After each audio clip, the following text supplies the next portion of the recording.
Hey guys, it's Mark with Fountainhead Mechanical here.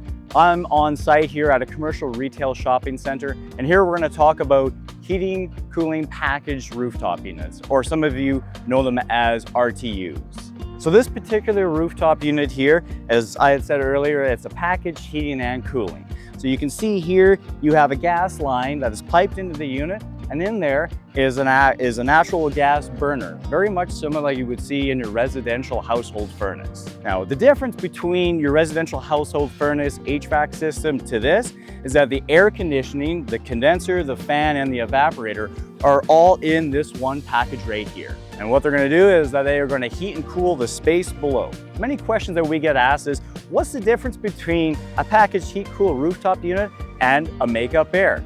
Well, a packaged heat-cool rooftop unit here, as I said earlier there, is heating, cooling, and ventilating the space below. What a make-up air does is it provides only ventilation to a building and pressurizes it. And as an example, in a condo building there where multiple people live in different apartment suites there, what the make-up air is designed to do is pressurize the main hallways there to avoid any type of infiltration coming into the main parts of the building from other people's suites. So here on this rooftop unit, you can see this grill here that is on the front here. What this is a hail guard. This hail guard is here to protect the condenser coil from exactly what it says it's to do there, is protect it from hail. Here in Calgary, we've been known to get some pretty brutal hailstorms, and what ends up happening, the hail will beat the coil in behind here and cause massive problems for your air conditioning system. About 20 years ago, when manufacturers were building these rooftop units, they would make hail guards optional. Now in modern times, with hailstorms becoming more and more prevalent here, most manufacturers are making them mandatory when they come shipped. So as you can see here, I pulled off the front panel to this rooftop unit here and exposing one side of the condenser coil here. So you've heard many people turn around and say, your condenser coil needs fin combing or it needs cleaning.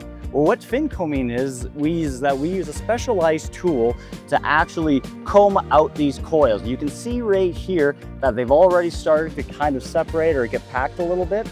So what we use is that comb to comb these out here, so then it'll allow good airflow to flow through here that's being sucked out by the condenser fan on the top.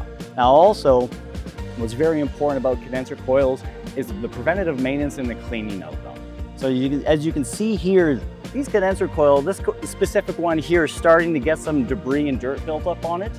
Now, if the entire coil itself gets too much dirt and debris, it'll actually restrict airflow from going through that coil, and it'll actually start to cause major problems within your air conditioning system. And we recommend to have the coils brushed or pressure washed generally at the beginning of the summer and in the middle of the summer. It also depends if you're in a heavy treat area where you get a lot of that poplar fuzz. So when we're on site here and we are performing our preventative maintenance checks on, say, a blower assembly, what we're looking for here is the condition of the belt. What is the deflection, or basically the tension that's on there, the condition. Right now, this belt itself actually is in fairly decent shape. There's no signs of cracks or splits on it. It's got a decent amount of wear on it. What we also end up checking here is the condition of your pulleys. Is the belt wearing incorrectly or wearing out your pulley system? And if that ends up happening there, you actually start to prematurely break down your belts. Another thing that we also check here is we're checking out the bushings or the bearings within the motors and the blower assembly. You don't want this to be shaking around here, because when you do, you'll actually start to have major catastrophic failure.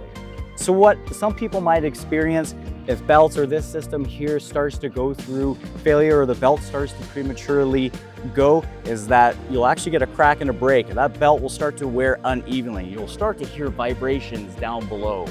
And eventually that belt will actually just break. And if it breaks, it's going to separate the fan motor from the blower. So this fan motor will just stay spinning, but your blower won't spin and it won't be able to provide any ventilation, heating, or cooling. Earlier, you had heard me talk about how important it is to clean the condenser coils.